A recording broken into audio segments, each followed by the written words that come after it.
So this is Colossians chapter 3, the scripture for February 18th. In chapter 3, Paul makes a clear distinction between the things of earth and the things of heaven. These are the things that are below and the things that are above. And to be clear, Paul's not saying that everything below is bad or sinful or somehow broken or wrong-headed. Instead, he's saying that Christians are going to focus on those things that are above, those things that are of the kingdom of heaven.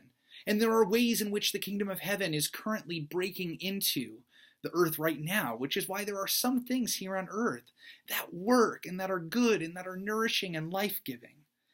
But because our lives have been hidden with Jesus Christ in heaven, earth no longer holds us captive to the fear of death, which is going to inform the ways that we can act and the freedom that we have to bring the kingdom of heaven to earth in our own very souls.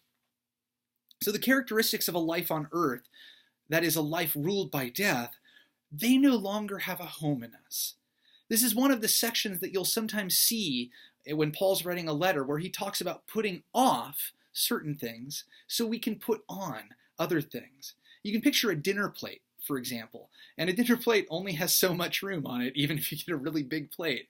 And sometimes if you pile too much of the early stuff in the buffet onto your plate, you have to either eat it or you have to, scrape it to a friend's plate before you can put on the stuff that you may have missed at the end of the buffet that you actually really wanted. That's kind of what Paul's saying, is in order to put on the things of heaven, we need to first do the hard work of putting off the things of earth.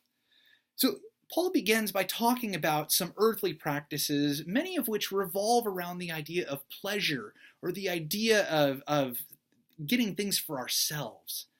Sexuality was no less an issue then than it is now, and I think that humans have always tended to elevate sex to the point of idolizing the idea of it.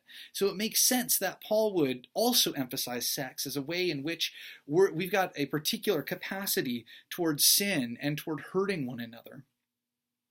And the obsession with pleasure goes hand in hand with greed, covetousness, gluttony, and all of this constellation of ideas have to do with idolatry, bringing something up to a station that is higher than it ought to be. We have concerns here in this world that we won't have enough pleasure, that we won't have enough stuff. But this is not a concern of heaven, because in heaven there's always enough. There's always more than you need. That God promises that just as when Jesus fed the 5,000 in one of the Gospels, and there were plenty of baskets left over with just 5 loaves and 2 fishes, there will always be enough for us. There'll always be what we need, and then more.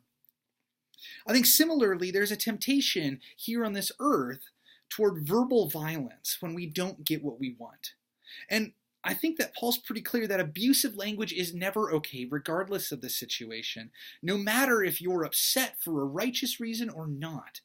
And abusive language toward your server at a restaurant isn't an exception to the rule. So I wonder, having heard Paul's list of these qualities we need to put off, what is it that you might need to put off in order to be able to put on the things of heaven?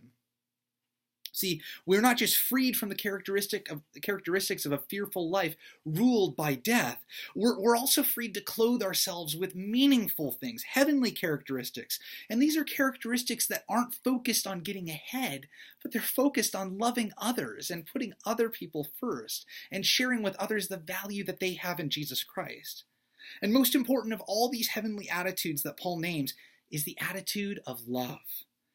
Love is what should govern all of the other characteristics that we bring to this life. And if one of these characteristics that we have doesn't play well with love, love needs to trump that. And love needs to make us put off that characteristic if they don't play well together.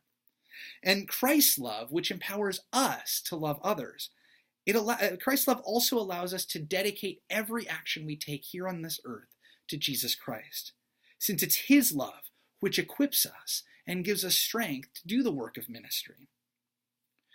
And so with this in mind, I wonder, what qualities do you need to put on in order to be a faithful Christian, sharing Jesus' love to the world?